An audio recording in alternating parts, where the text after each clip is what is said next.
हिंदी का पेपर है दोस्तों, ठीक है। हिंदी का जो प्रश्न पूछे जाते हैं 30 क्वेश्चन हिंदी में पूछे जाते हैं इसी डेट में, तो जो 30 क्वेश्चन होंगे उन्हीं का हम प्रैक्टिस करवाएंगे आपको। ओके, आइए देखते हैं। प्रश्न है, एक से अधिक भाषाओं का प्रयोग। एक से अधिक भाषाओं का प्रयोग, ऑप्शन है, कक्षाई जटिलताओं को बढ़ाता है, शिक्षकों के लिए गहन समस्या है, संज्ञानात्मक विकास में सहायक है, किसी भी एक भाषा में निपुणता में बाधक है। देखिए आपके ऑप्शन हो गए, तो इसका आंसर क्या होगा दोस्तों, आप कमेंट के माध्यम से हमको बता सकते हैं। तो दोस्तों इसका आंसर सी होगा। क्या होगा आंसर? सी। एक से अधिक भाषाओं का प्रयोग संज्ञानात्मक विकास में सहायक है। ठीक है दोस्तों, एक से अधिक भाषा का प्रयोग, ठीक है, हमारे बहुमुखी विकास के लिए ज़रूरी है। ठीक, हमारे बहुमुखी व्यक्तित्व का विकास करता है एक से अधिक भाषा का प्रयोग।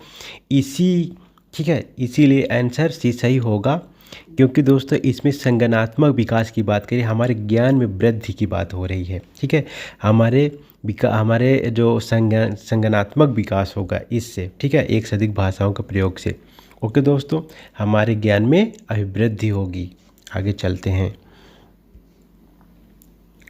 देखिए, जब भी आप आंसर सॉल्व किया करें तो जो पॉजिटिव आंसर हैं उसका आंसर आप जो है दिया करें। यानी जो ऑप्शन होते हैं, जो आप बहुत सारे 4 ऑप्शन हैं, 4 ऑप्शन में से जो सबसे पॉजिटिव हो, ठीक, उसका आंसर आप दिया करें। ओके, अब देखिए इनमें जो ऑप्शन थे, पहले ऑप्शन कक्षाई जटिलता को बढ़ाता है, जटिलता तो हो ही नहीं सकती। ठीक है, निगेटिव की तरफ जा रहा है ये। शिक्षकों के लिए गहन समस्या है, समस्या ये भी निगेटिव की तरफ जा रहा है, ये भी नहीं हो सकता था। किसी भी एक भाषा में निपुणता में बाधक है, ये देखिए बाधक की बात, तो मतलब जो देखिए चारों ऑप्शनों में से सबसे ज़्यादा उपयुक्त, ठीक है ना, आप वैसे भी आपको पता भी नहीं होगा तब भी आंसर आप इसको टिक कर सकते हो। ठीक, क्योंकि दोस्तों ये सबसे पॉजिटिव आंसर है। ठीक, आगे चलते हैं।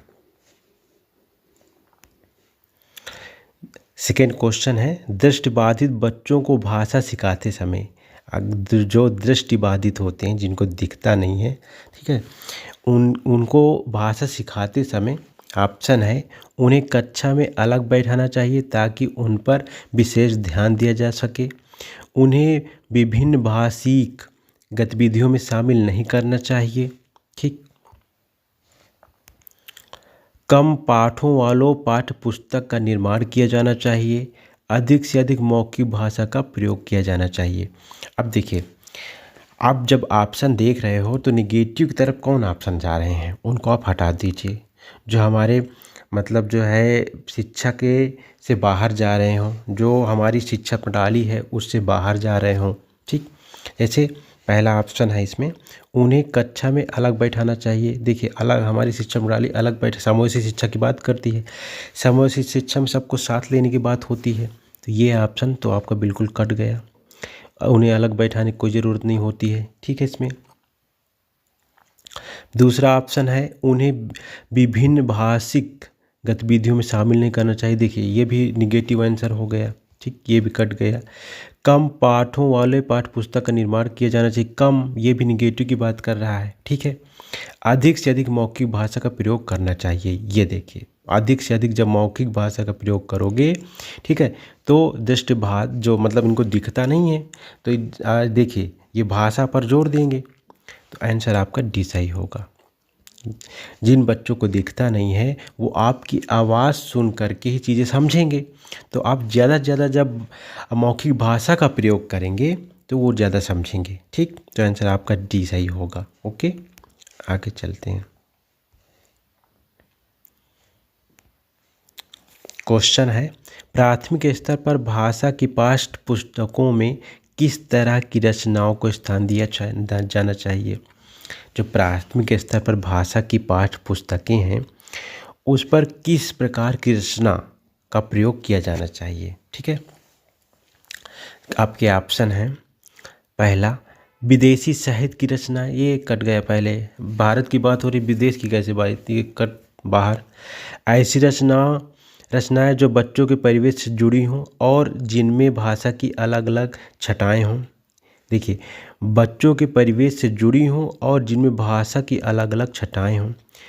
नेक्स्ट है, जो प्रत्येक रूप से मूल्यों पर आधारित हों, केवल कहानियाँ हों, कविताएं हों। देखिए, केवल वाला तो हमेशा पहले ही काट दीजिए।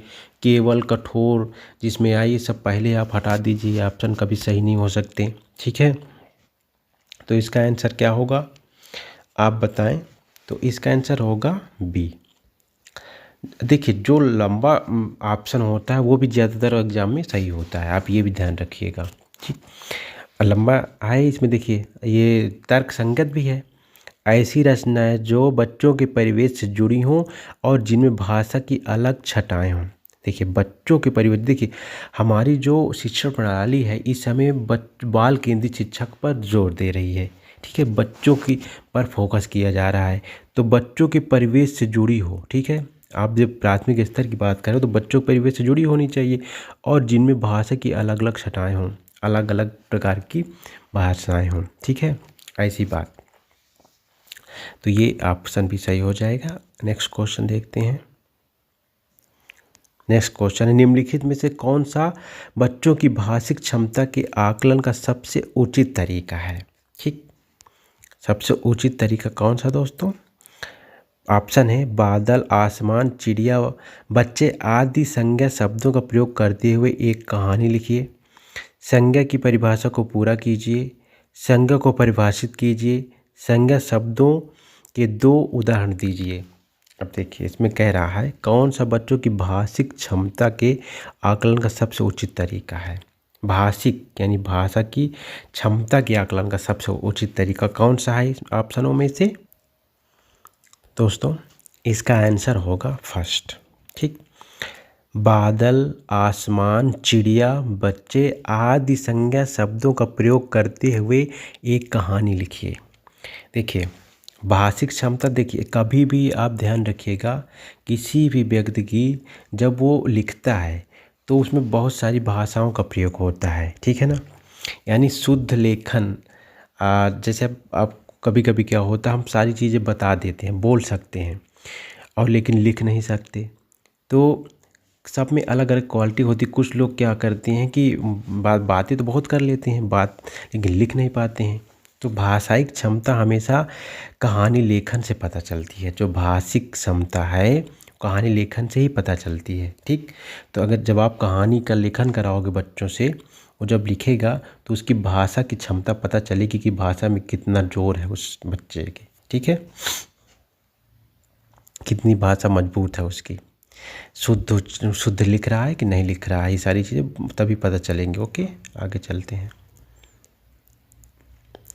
आगे इसी में देखते हैं, यहाँ कहाँ तक हुआ था, 93, 94 था। हाँ, ये क्वेश्चन है, क्वेश्चन अपना है, बच्चों की मौखिक अभिव्यक्ति का विकास करने के लिए सबसे कम प्रभावी तरीका है। देखिए, बच्चों की मौखिक अभिव्यक्ति की बात हो रही है। ठीक है, का विकास करने के लिए सबसे कम प्रभावी तरीका कौन सा है। तो ऑप्शन है आपके, व्याकरण आधारित संरचना अभ्यास, अपने अनुभवों का वर्णन, बातचीत करना, संवाद अदायगी। देखिए, इसमें बात हो रही है मौखिक अभिव्यक्ति की। ठीक है ना, यानी उसके बोल चाल की जो मतलब एक्सप्रेशन है उसकी बात हो रही है, उसका विकास। ठीक है, तो उसमें देखिए इसका आंसर हो जाएगा आपका ए, सही। ठीक है, इसमें सबसे कम प्रभावी तरीका है ए, व्याकरण आधारित संरचना का अभ्यास। देखिए, जब व्याकरण आधारित संरचना की बात होगी तो वो लिखने पर जोर देगा, यानी भाषिक क्षमता पर जोर देगा। जब आप लिखते हो तब वो व्याकरण का प्रयोग मतलब जब वहाँ काम आएगा। लेकिन जैसे मौखिक अभिव्यक्ति की बात है, अगर हम किसी से बात करते हैं, ठीक है, तो उसमें आपके अनुभवों का वर्णन, बातचीत करना, संवाद अदायगी प्रमुख हो, मतलब जो है सबसे प्रभावी तरीका है। मौखिक अभिव्यक्ति के विकास का सबसे प्रभावी तरीका है, आप जब बात करेंगे, ठीक है, किसी से, तो आपकी अभिव्यक्ति समझ में आएगी। ठीक, संवाद करेंगे किसी से, अपने अनुभवों का वर्णन करेंगे, ठीक है, तब आपकी मौखिक अभिव्यक्ति का विकास होगा। ठीक, ओके। आगे चलते हैं। निम्नलिखित में से कौन सा द्वितीय भाषा शिक्षण का उद्देश्य नहीं है? द्वितीय भाषा शिक्षण की बात हो रही है, तो ऑप्शन है आपके विभिन्न क्षेत्रों स्थितियों में से हिंदी की विभिन्न प्रयुक्तियों को समझने की योग्यता का विकास, हिंदी के व्याकरणिक नियमों के कंठस्थ करना, हिंदी के व्याकरणिक नियमों को कंठस्थ करना, दैनिक जीवन में हिंदी को समझने तथा बोलने की क्षमता का विकास, ऑप्शन लास्ट है बोलने की क्षमता के अनुरूप लिखने की क्षमता का विकास। देखिए, द्वितीय भाषा विकास का उद्देश्य नहीं है दोस्तों, इसका आंसर हो जाएगा आपका, ठीक है। देखिए, जो सबसे नेगेटिव आंसर होगा ये आपका बी हो जाएगा, ठीक। उद्देश्य नहीं है। तो देखिए, हिंदी के व्याकरणिक नियमों को कंठस्थ करना, अब जब किसी भी चीज़ को कंठस्थ करने की बात नहीं होती शिक्षा प्रणाली में, इस समय रटने को हटा दिया गया है। हिंदी के व्याकरण मतलब जो द्वितीय भाषा शिक्षण का उद्देश्य ये नहीं है दोस्तों। द्वितीय भाषा शिक्षण का उद्देश्य है ये सारे विभिन्न क्षेत्रों स्थितियों में हिंदी की विभिन्न प्रयुक्तियों को समझने की योग्यता का विकास होना चाहिए। हिंदी को समझने पर जोर दिया जा रहा है द्वितीय शिक्षण भाषा के अनुसार, ठीक है। दैनिक जीवन में हिंदी को समझने और बोलने की क्षमता का विकास, बोलने की क्षमता के अनुरूप लिखने की क्षमता का भी विकास होना चाहिए। ये सारी चीज़ द्वितीय भाषा शिक्षण की बातें हैं, ठीक है। आगे चलते हैं। भाषा सीखने के लिए कौन सा कारक सर्वाधिक महत्वपूर्ण है? भाषा सीखने के लिए सर्वाधिक महत्वपूर्ण कारक कौन सा है? ऑप्शन है आपके भाषा के व्याकरणिक नियम, पाठ पर आधारित प्रश्नोत्तर, भाषा की पाठ्यपुस्तक, समृद्ध भाषिक वातावरण, ठीक है। दोस्तों, इसका आंसर क्या होगा? इसका आंसर डी होगा। देखिए, सबसे उपयुक्त आंसर आपका डी ही होगा। भाषा सीखने के लिए सर्वाधिक महत्वपूर्ण कारक है दोस्तों समृद्ध भाषिक वातावरण। अगर समृद्ध भाषिक वातावरण होगा, बिना भाषा कोश के आप भाषा नहीं सीख सकते हो। जब आप शब्दों का भंडार होगा, ठीक है, तभी आप जो भाषा पर ज़्यादा जोर दे सकते हो। जैसे कि आपके मतलब आसपास लोग हैं जो अच्छी भाषा का प्रयोग करते हैं, आपके वातावरण जो है अच्छा है, ठीक है, लोगों का बातचीत करने का तरीका बढ़िया, तो आप उसी अनुरूप जो है आप सीख पाओगे चीज़ों को। तभी अब देखिए, जो लैंग्वेज होती है जहाँ हम रहते हैं हम वैसा बोलने लगते हैं, ठीक। जैसे कि हर क्षेत्र की देखिए लैंग्वेज अलग अलग है। आप इलाहाबाद में रहो, कानपुर में रहो, तो वहाँ के लोगों में आप उनकी भाषा सुन के आप समझ जाएंगे कि कानपुर का है, ये इलाहाबाद का है, ठीक। तो इसी तरह क्या है कि समृद्ध भाषिक वातावरण होना चाहिए, यानी जो भाषा का वातावरण हो अच्छा हो, ठीक है, यानी वहाँ के जो लोग हों अच्छी भाषा बोलते हों, ओके। बिना भाषा कोश के आप जो है भाषा नहीं सीख सकते हो। आगे चलते हैं।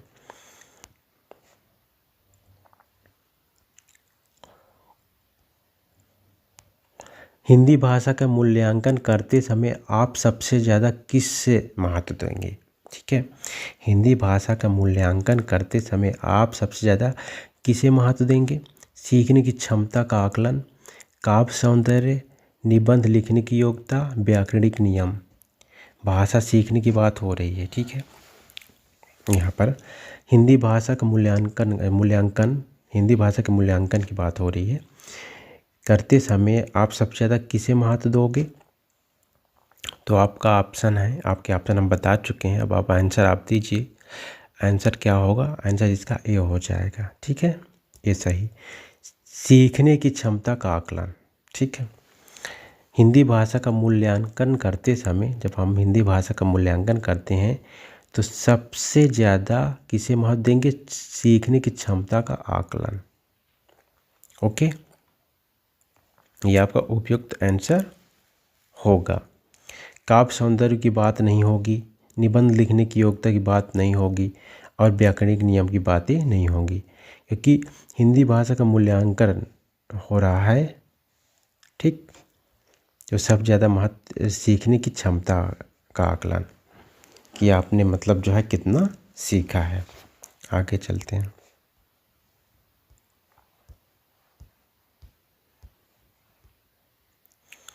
क्वेश्चन नेक्स्ट है हमारा, एक बहुभाषिक कक्षा में आप किसे सबसे कम महत्व देंगे?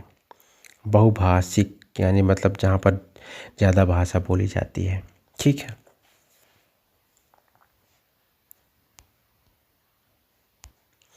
विभिन्न प्रकार का बाल साहित्य, कक्षा में विभिन्न प्रकार की सामग्री से समृद्ध वातावरण, कक्षा के बहुभाषिक बहुसांस्कृतिक संदर्भों के प्रति संवेदनशीलता,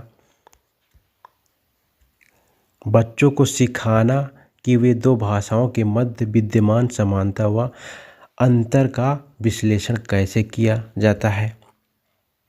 अब आपके सामने ऑप्शन है, आप इसको देखिए और इसका आंसर दीजिए, ठीक।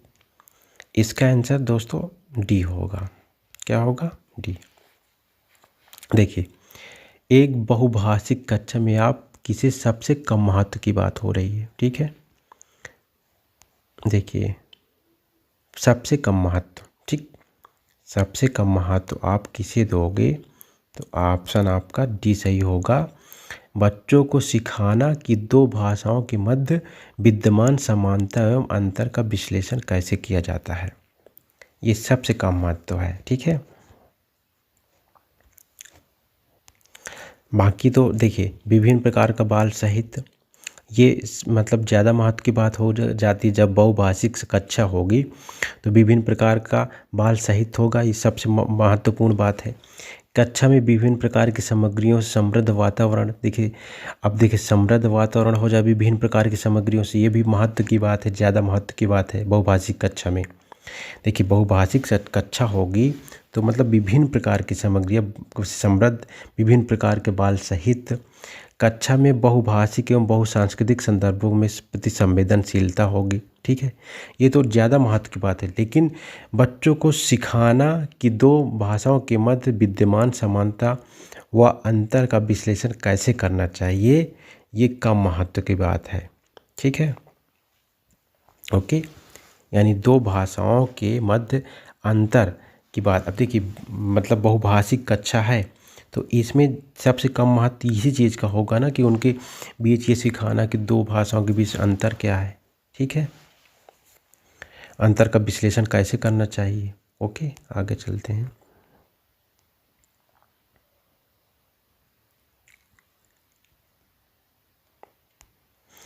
भाषा की पाठ्य पुस्तक का निर्माण करते समय सबसे कम महत्वपूर्ण बिंदु है।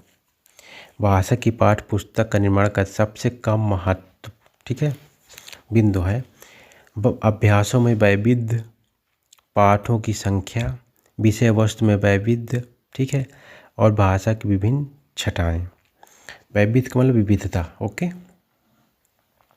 अब इसका आंसर क्या होगा? इसका आंसर होगा बी। क्या होगा? बी।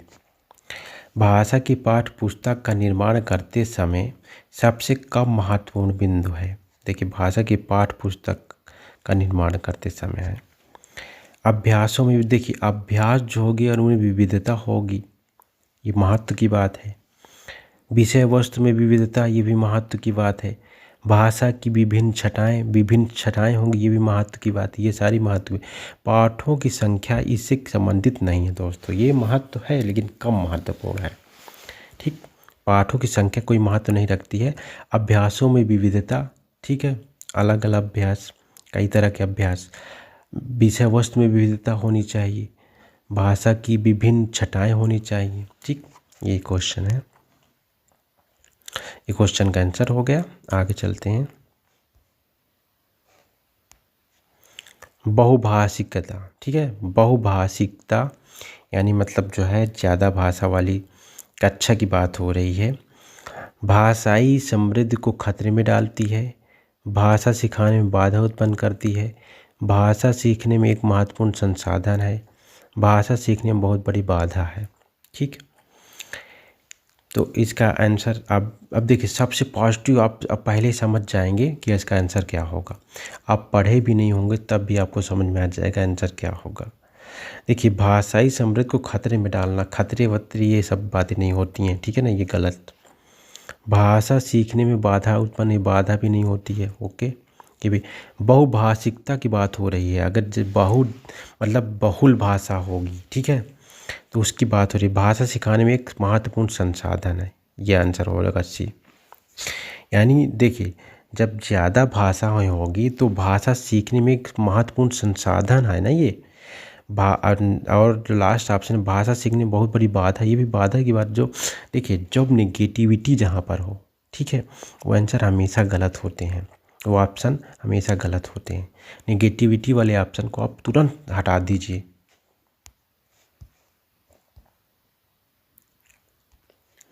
भाषा विद्यालय में सीखी जाती है, एक नियमबद्ध व्यवस्था है, सदैव व्याकरण के नियमों का ही अनुगमन करती है, नियमों की जानकारी से निखरती है। ठीक, तो आपके ऑप्शन हैं, अब आप आंसर दीजिए। इसका आंसर क्या होगा?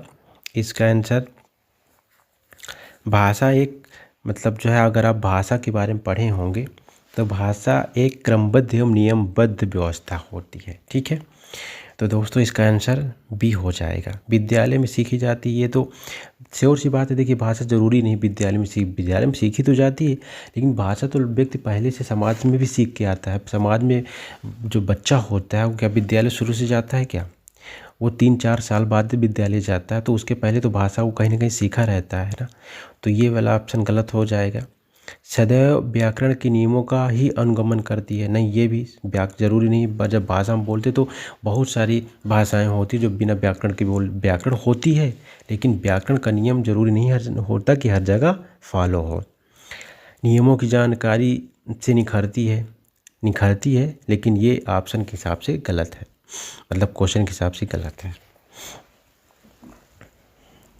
ओके, आगे चलते हैं। क्वेश्चन नंबर 3 है 103। ठीक, बच्चे विद्यालय आने से पहले अपनी भाषा की नियमबद्ध, ठीक है, व्यवस्था की व्यवहारिक कुशलता के साथ आते हैं। ऑप्शन फर्स्ट है। कोरिलेट होते हैं। से थर्ड है, भाषा का समुचित उपयोग करने में समर्थ नहीं होते हैं। ठीक, और लास्ट ऑप्शन है, भाषा के चारों कौशलों पर पूर्ण अधिकार रखते हैं। अब आपको देखिए, बिल्कुल आसान क्वेश्चन है, आप तुरंत समझ जाएंगे, इसका आंसर कर लेंगे। ठीक है, बस थोड़ा सा सोचिए ज़रूर, मतलब जो पॉजिटिव हो, जो ऑप्शन मतलब जो है आपके क्वेश्चन से बिल्कुल तालमेल बैठाता हो, आप उसको तुरंत क्लिक कर दीजिए। ठीक, देखिए इसका ऑप्शन दोस्तों ऐसा ही होगा। अपनी भाषा की नियमबद्ध व्यवस्था की व्यवहारिक कुशलता के साथ आते हैं। कोरिलेट नहीं होती, ऑप्शन तुरंत गलत हो जाएगा। क्योंकि मतलब बच्चे जब भी विद्यालय आते हैं तो बोलते हैं, कुछ न कुछ बातें करते हैं, ठीक है, तब तक कुछ भाषा सीख चुके होते हैं। भाषा का समुचित उपयोग करने में समर्थ नहीं होते हैं, ये भी गलत है दोस्तों, निगेटिविटी है इसमें। भाषा के चारों कौशल पर पूर्ण अधिकार रखते, ये तो बिल्कुल गलत है। ठीक, चारों कौशल पर पूर्ण, बच्चा जब आएगा तो 3-4 साल का बच्चा पूर्ण अधिकार कैसे रखेगा? देखिए ऑप्शन यही सही हो जाएगा। पहले ऑप्शन आप काट दीजिए, चाहे 3 और 1 लास्ट में जो बचे वो सही हो जाएगा। देखिए, मतलब बच्चे के मम्मी पापा जो होते हैं, जब उसको विद्यालय भेजते हैं तो सामाजिक, ठीक है, सदाचार नैतिकता के जो नियम होते हैं उसको बताते हैं। ठीक, मतलब जो है हाव भाव तरीका, बोलचाल का तरीका, वो सब बच्चे को बताया जाता है मम्मी पापा के द्वारा। ठीक है, आगे चलते हैं।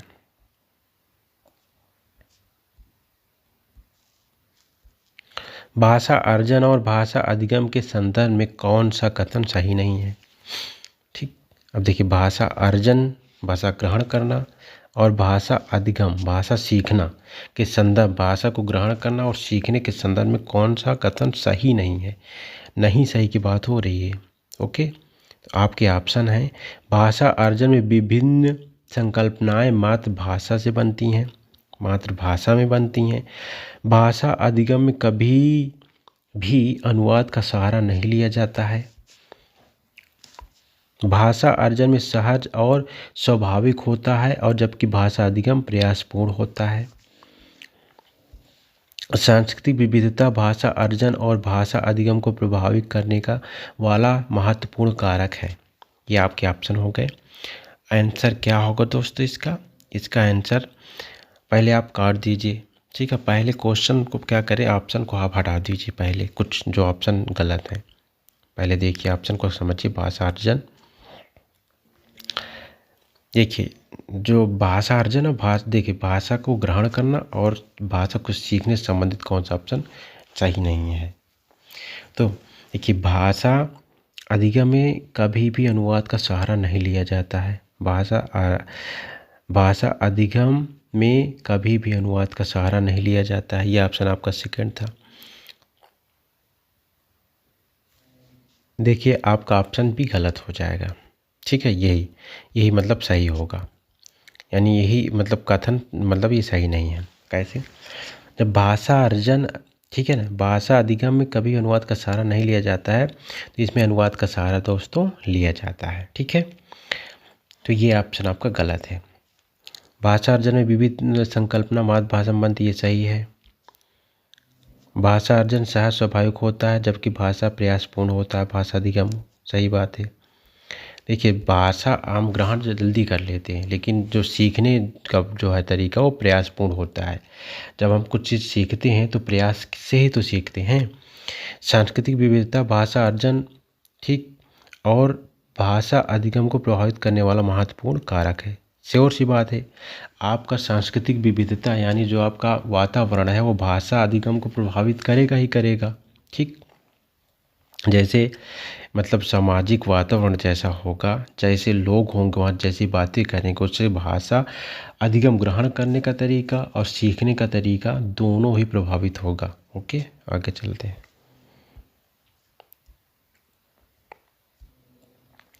मंदिरा पहली कक्षा में पढ़ती है और वह मुझे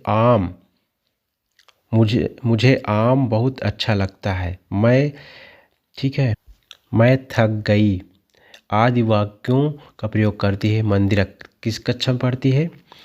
मंदिरा पहली कक्षा में पढ़ती है, फर्स्ट, ठीक है, पहली कक्षा में है। तो अब देखिए ऑप्शन है आपके, केवल सर्वनाम का प्रयोग जानती है, केवल लिंग की दृष्टि से ही सर्वनाम का समुचित प्रयोग जानती है, ठीक, केवल मैं वाले वाक्य ही बोल सकती है, लिंग वचन क्रिया आदि की दृष्टि से सर्वनाम का प्रयोग करना जानती है, ठीक। अब देखिए इसमें उसने बोला था मुझे आम बहुत अच्छा लगता है, मैं थक गई, ठीक, मैं थक गई, देखिए लास्ट में ई आ रहा है, ठीक, यानी मतलब देखिए मैं थक गया लड़का वो होगा, ठीक है, मैं थक गई यानी लड़की, यानी तो इसका मतलब वो कहीं ना कहीं लिंग का प्रयोग कर रही है, ठीक है। तो इसमें आपके लिंग वचन क्रिया आदि की दृष्टि से सर्वनाम का प्रयोग करना जानती है। इन शब्दों में दोस्तों देखिए लिंग का प्रयोग हो ही रहा है, ठीक है, स्त्रीलिंग पुल्लिंग जो होते हैं तो वो मतलब ये इसका प्रयोग जानती नहीं तो गई ना बोलती, स्त्री के लिए गई का शब्द का यूज होता है ई। लेकिन अब वचन, ठीक, मैं बहुत अच्छा लगता है, देखिए इसमें बोली मैं, मुझे आम बहुत अच्छा लगता है, ठीक। वचन कितने होते हैं आपको पता है? एक वचन, बहुवचन। देखिए इसमें बोली है वो मुझे आम बहुत अच्छा लगता है, ठीक, लगता है तो मतलब एक आम की बात कर रही है, ठीक है। तो इसमें वचन की भी बात की। इसके बाद क्रिया, मैं थक गई, तो थक जाना, ठीक है, यानी क्रिया की कहीं ना कहीं बात हो रही है। तो मतलब जो है जो सर्वनाम है दोस्तों वो मतलब लिंग वचन आदि की दृष्टि से सर्वनाम का प्रयोग करना जानती है वो। ओके,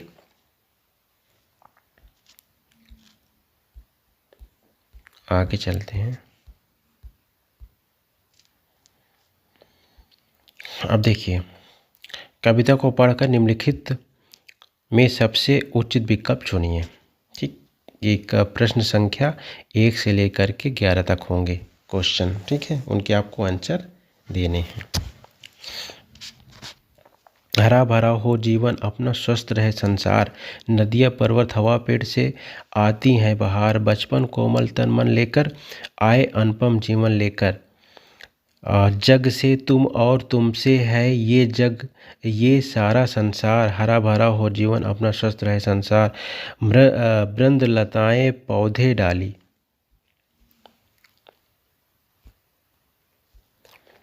पौधे डाली, चारों ओर भरे हरियाली, मन में जगे उमंग यही सृष्टि का उपहार, हरा भरा हो जीवन अपना स्वस्थ रहे संसार, मुश्किल से मिलता जीवन हम सब इसे बनाए चंदन, पर्यावरण सुरक्षित ना हो तो है सब बेकार, हरा भरा हो जीवन अपना स्वस्थ रहे संसार। कितनी बढ़िया कविता है। मतलब यही जीवन के नियम भी दोस्तों होने चाहिए। अगर हमारा जीवन हरा भरा रहेगा तो हमारा स्वस्थ संसार भी रहेगा। हम पर्यावरण को प्रदूषित नहीं करेंगे तो हमारा भविष्य भी अच्छा रहेगा। ठीक, देखिए क्वेश्चन है, आप क्वेश्चन देखिए, हरा भरा जीवन का अर्थ क्या है। ये कविता की दृष्टि से हरे भरे जीवन का अर्थ क्या है, आप इसको समझिए। पहले देखिए दोस्तों, हरा भरा जीवन का मतलब ये होता है कि अगर हमारा हरा भरा जीवन होगा, ठीक, तो उससे तात्पर्य है जहाँ पर मतलब बहुत सारी खुशियाँ हों। ठीक, हरा भरा का मतलब ये होता है, इसमें ऑप्शन पेड़ से घिरा जीवन तो ये गलत हो जाएगा। पेड़ पौधों से घिरा जीवन, इससे ये तात्पर्य है ही नहीं है। हरे रंगों से भरा जीवन, ये भी तात्पर्य नहीं है। हरियाली युक्त जीवन, ये भी तात्पर्य नहीं है इसका। खुशियों से परिपूर्ण जीवन, खुशियों से परिपूर्ण जीवन ही दोस्तों हरे भरे जीवन का मतलब हुआ। ठीक, खुशियों से जहाँ हमारा जीवन भरा होगा उसी को हरा भरा जीवन इस कविता में कहा गया है। आगे, कौन सी चीज़ें बाहर लेकर आती हैं, नदियों की आवाज़, पहाड़ों की चोटियाँ, समस्त प्राकृतिक उपादान, पेड़ की हवा। तो इसका आंसर हो जाएगा थर्ड, समस्त प्राकृतिक उपादान। देखिए आपकी इसमें कहा गया है, आप चाहे तो ऊपर करके आपको दिखा देते हैं।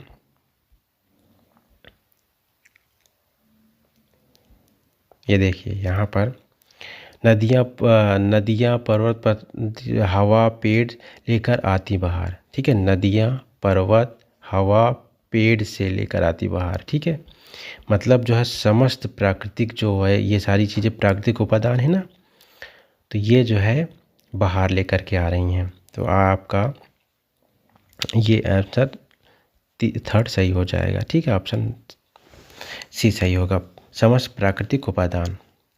इसके बाद दोस्तों क्या है, कवि ने सृष्टि का उपहार किसे कहा है। कवि ने सृष्टि का उपहार किसे कहा है। आपके ऑप्शन हैं वृंद लताएं, हरा भरा जीवन, प्राकृतिक सुंदरता और उससे उत्पन्न होने वाली खुशी, पौधे व डालियाँ। किसको कहा है दोस्तों, तो ऑप्शन आपका सही हो जाएगा सी, प्राकृतिक सुंदरता और उससे उत्पन्न होने वाली खुशियों को। दोस्तों प्राकृतिक सुंदरता उससे उत्पन्न वाली खुशियों को कवि ने सृष्टि का उपहार कहा है। ठीक, आप ऊपर जा कर के स्लाइड करके आप देख सकते हो। ठीक है, आगे चलते हैं। क्वेश्चन अब नेक्स्ट क्या है, कवि यह संदेश देना चाहता है कि, क्या संदेश देना चाहता है कवि इस कविता के माध्यम से। ऑप्शन है आपके, जीवन में सब बेकार है। अरे ये तो बिल्कुल गलत, बेकार देखिए निगेटिविटी की बात। पर्यावरण संरक्षण में ही जीवन संभव है, तो ये ऑप्शन सही हो जाएगा आपका, पर्यावरण संरक्षण में ही जीवन संभव है। ठीक है, अगर आपका पर्यावरण प्रदूषित नहीं रहेगा तो आपका जीवन भी अच्छा रहेगा। ठीक, अगर पर्यावरण प्रदूषित तरह तरह की बीमारियाँ आ जाएंगी और जीवन बेकार हो जाएगा। प्रकृति में पेड़ पौधे नदियाँ पर्वत शामिल हैं। ठीक है, ये भी नहीं। चंदन के पेड़ लगाने चाहिए। ठीक है, केवल चंदन पेड़ लगाने का ये कोई संदेश नहीं हुआ, तो संदेश आपका ये है। ठीक है, सेकंड ऑप्शन सही होगा। नेक्स्ट क्वेश्चन है, जग से तुम और तुमसे ये प्यारा संसार, पंत में माध्यम से कवि क्या कहना चाहता है। जग से तुम और तुमसे है ये प्यारा संसार। देखिए, व्यक्ति और संसार दोनों का अस्तित्व एक दूसरे पर निर्भर करता है। संसार चलने के लिए व्यक्तियों की आवश्यकता होती है। व्यक्ति का अस्तित्व संसार से स्वतंत्र है, संसार का अस्तित्व व्यक्तियों से स्वतंत्र है। अब कभी मतलब जो है इन पंक्तियों के माध्यम से क्या कहना चाहता है। ठीक, तो आप ऑप्शन नंबर ए सही हो जाएगा इसका। व्यक्ति और संसार दोनों का अस्तित्व एक दूसरे पर निर्भर करता है, श्योर सी बात है। ठीक है, संसार और व्यक्ति। देखिए, व्यक्ति होंगे तो संसार होगा और संसार होगा तो व्यक्ति, मतलब संसार से ही दोनों, मतलब दोनों का अस्तित्व एक दूसरे पर निर्भर करता है। ठीक है, व्यक्तियों से ही तो संसार बना है। ठीक, और बाकी ऑप्शन सही नहीं है। क्वेश्चन नंबर 111 है, अनुपम से अभिप्राय है। अनुपम का मतलब होता है सुखद, आनंदमय, मनोहरी, जिसकी उपमा न दी जा सके। ठीक है, अनुपम मतलब क्या होता है दोस्तों, बताएं आप। देखिए, क्वेश्चन आपका जो है अनुपम से अभिप्राय, इसका आंसर हो जाएगा डी, जिसकी उपमा न दी जा सके, अनुपम। ठीक है, यानी मतलब जो है जिसकी उपमा नहीं दी जा सकती उसको अनुपम कहा जाता है। ठीक है,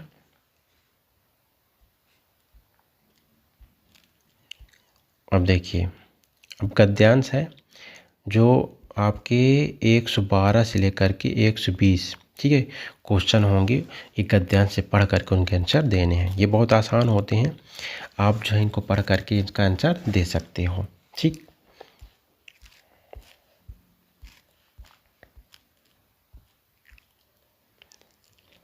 देखिए, समस्याओं का हल खोजने पर आधारित अध्ययन किस विषय से जुड़ा हुआ है। ठीक, अब देखिए, जब इसको आप पढ़ेंगे पूरा तो इसमें आंसर आपको मिल जाएगा। आपको पढ़ करके सुना देते हैं।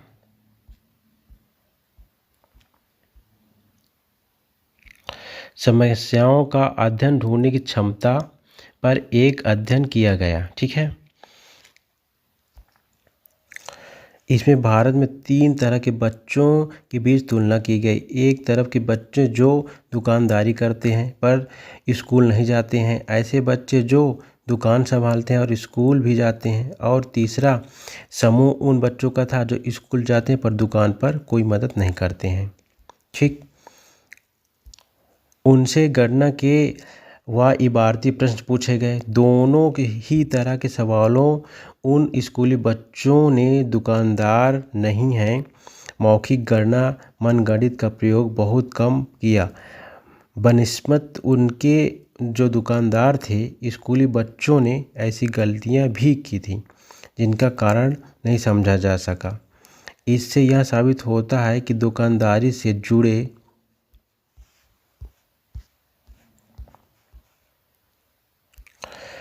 हुए बच्चों के हिसाब लगाने में गलती नहीं कर सकते हैं, क्योंकि इसका सीधा असर उनके काम पर पड़ता है, जबकि स्कूली बच्चे वही हिसाब लगाने में अक्सर भयंकर गलतियां कर देते हैं। ठीक है, इससे यह स्पष्ट होता है कि जिन बच्चों के रोज़मर्रा ज़िंदगी में इस तरह के सवाल जूझना पड़ता है, वे अपने लिए ज़रूरी गणितीय क्षमता हासिल कर लेते हैं। लेकिन साथ ही साथ इस बात पर भी गौर करना महत्वपूर्ण है कि इस तरह की दक्षताएं एक स्तर तक, एक कार्य क्षेत्र तक सीमित रह जाती हैं। इसलिए वे सामाजिक सांस्कृतिक परिवेश जो ज्ञान को बढ़ाने में मदद करते हैं, वही उस ज्ञान को संकुचित और सीमित भी कर सकते हैं। ठीक, कितनी बढ़िया बात लिखी है दोस्तों। जैसे कि आप किसी एक क्षेत्र विशेष में रहते हो तो आप उस क्षेत्र विशेष के बारे में अच्छी जानकारी रख सकते हो, मतलब बहुत अच्छा नॉलेज रख भी सकते हो। लेकिन इसमें यह कहा गया है एक क्षेत्र तक सीमित होकर रह जाता है व्यक्ति, इसलिए वे सामाजिक सांस्कृतिक परिवेश जो ज्ञान को बनाने व बढ़ाने में मदद करते हैं, वहीं उस ज्ञान को संकुचित भी और सीमित भी कर देते। बस इसमें ही मतलब जो है वो है, तो नुकसान कि आपका ज्ञान सीमित एक दायरे में रह जाता है। ठीक है, अब देखिए, अभी ये जो है आप क्वेश्चन था, समस्याओं का हल खोजने पर आधारित अध्ययन किस विषय से जुड़ा हुआ था, तो ये गणित विषय से, श्योर सी बात है। उसमें जो है जो दुकानदार के बच्चे थे उनसे मतलब सवाल पूछे गए, जो स्कूली बच्चे थे उनसे सवाल पूछे गए, तो दुकानदार वाले बच्चे जल्दी सवाल कर ले रहे थे मैथ के, क्योंकि वो हमेशा जो है जब दुकान में व्यक्ति आता है तो वो कैलकुलेशन ज़रूर करता है बच्चा, तो इसलिए मैथ के सवाल जल्दी, वो गणना को जल्दी सीख जाता है दुकान में रहने वाला बच्चा। ठीक है, तो इसलिए जो हमेशा वो प्रैक्टिस, जब किसी चीज़ की प्रैक्टिस हमेशा बनी रहेगी तो व्यक्ति वो चीज़ को जल्दी सीखता है ज़्यादा। सीखता है। तो इसका ऑप्शन डी सही हो, बी सही होगा। ठीक है, गणित संबंधित अध्ययन था ये। नेक्स्ट क्वेश्चन है,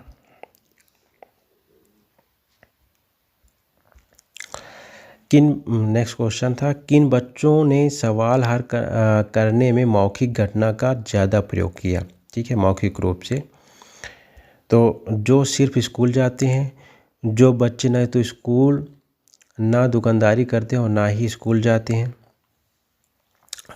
जो स्कूल बच्चे दुकानदारी नहीं करते, जो स्कूली बच्चे दुकानदारी नहीं करते, जो दुकानदारी करते हैं। तो मौखिक गणना का ज़्यादा प्रयोग किसने किया? दुकानदार वाले बच्चों ने। तो आंसर डी सही हो जाएगा। श्योर सी बात है कि दुकानदारी वाले ने मतलब मौखिक रूप से वो तुरंत सवाल मतलब जो गणना होगी तुरंत कर लेंगे, क्योंकि उनमें प्रैक्टिस हो जाती है उस चीज़ की। ये जो आपका गद्यांश है उसके माध्यम से ऐसा है। अनुच्छेद के आधार पर कहा जा सकता है। ठीक, बच्चे रोज़मर्रा के जीवन में काम करने वाली दक्षताओं को स्वतः हासिल ही कर लेते हैं। सिर्फ दुकानदार बच्चे ही गणित सीख सकते हैं, तो बिल्कुल सिर्फ जहाँ पर लगा हो ओनली वो गलत हो जाता है। ठीक, बच्चों को गणित सीखना चाहिए। ठीक, ये भी उनको सही नहीं है। बच्चों को गणित सीखने के लिए दुकानदारी करनी चाहिए, तो बिल्कुल गलत है, ज़रूरी नहीं है। ठीक, तो ऑप्शन ए ही सही होगा इसका। बच्चों रोज़मर्रा के जीवन में काम वाली दक्षताओं को स्वतः ही हासिल कर लेते हैं। ठीक, ये देखिए आपके गद्यांश के हिसाब से मैच कर रहा है। बाकी अगर सही से देखा भी जाए, वैसे गद्यांश न देखा जाए, तब भी ये क्वेश्चन गलत हो जाएंगे। ओके, जो ऑप्शन है गलत हो जाएंगे क्वेश्चन के हिसाब से। नेक्स्ट क्वेश्चन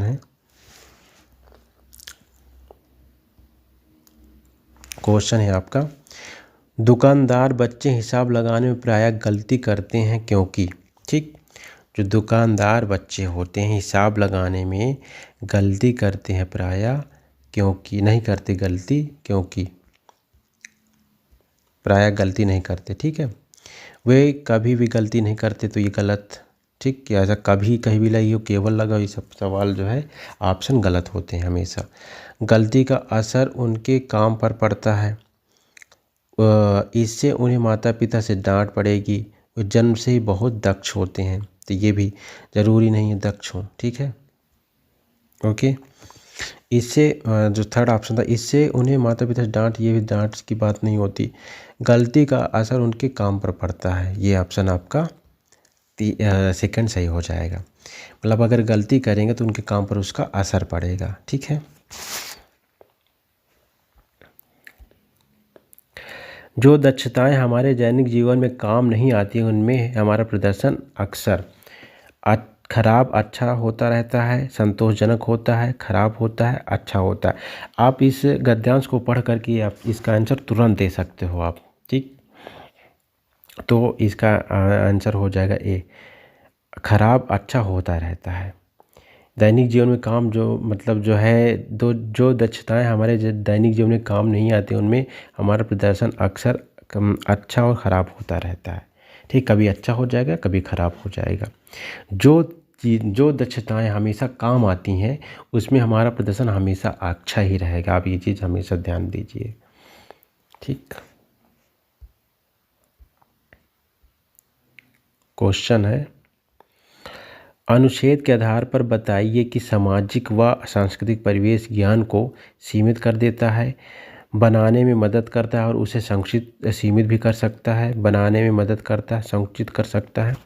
तो देखिए श्योर सी बात है, आपका ऑप्शन बी सही हो जाएगा। ठीक है, बी सही हो जाएगा, बनाने में मदद भी करता है और उसे संकुचित भी कर देता है। ठीक, सांस्कृतिक अनुच्छेद में ये बात हुई है ना कि जो सांस्कृतिक परिवेश है, ठीक है ना, वो आपके ज्ञान को जो है बढ़ाने यानी संकुचित एवं सीमित कर सकता है। ठीक,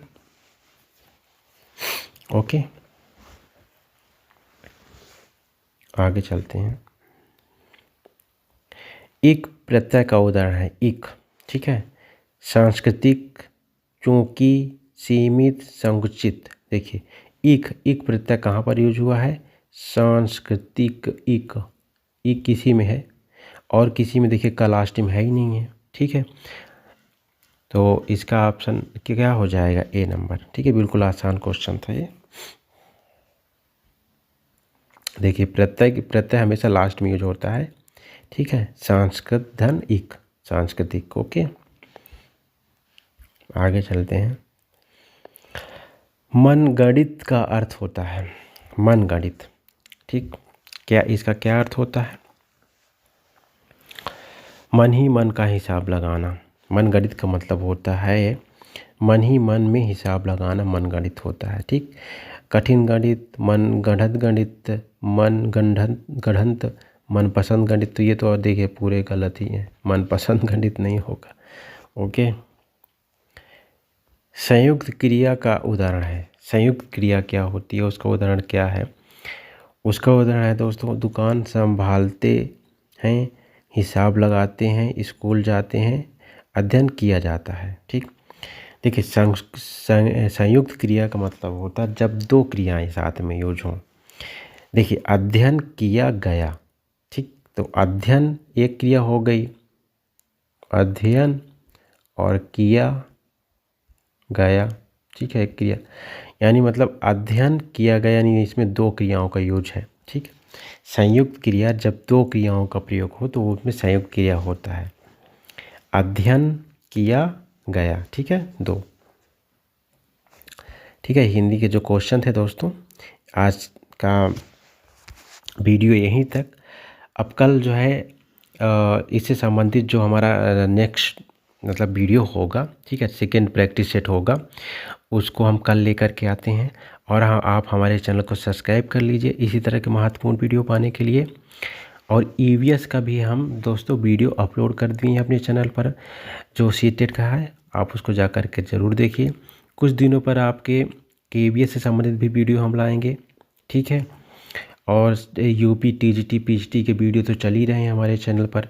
फिलहाल अभी थोड़ा सा सीटेट में हम ज़्यादा फोकस कर रहे हैं क्योंकि एग्ज़ाम उनके नज़दीक है, इस वजह से अभी यूपी टेट सॉरी जो यूपी टीजीटी पीजीटी के पेपर भी नहीं होने वाले हैं, वो हो सकता है लेट हो, तो इस वजह से उनके वीडियो फ़िलहाल हम नहीं बना पा रहे हैं। तो जैसे ही पेपर इनके हो जाते हैं तो हम हालांकि बीच बीच वीडियो बनाते रहेंगे, क्योंकि हमें भी टाइम नहीं मिल पाता है, पढ़ाने चले जाते, 3 बजे छुट्टी होती है सुबह, 9 से 3 पढ़ाई हो, मतलब स्कूल में रहते हैं, तो इस वजह से टाइम नहीं मिल पाता है। अतः जब हमें टाइम मिलता है तो हम आपके लिए वीडियो ज़रूर बनाते हैं, तो आप चिंता ना करें, आपकी वीडियो ज़रूर बनेगी, लेकिन अभी थोड़ा सा लेट है, लेकिन हम वीडियो बनाएंगे ज़रूर। Okay, thanks for watching this video, please subscribe this channel.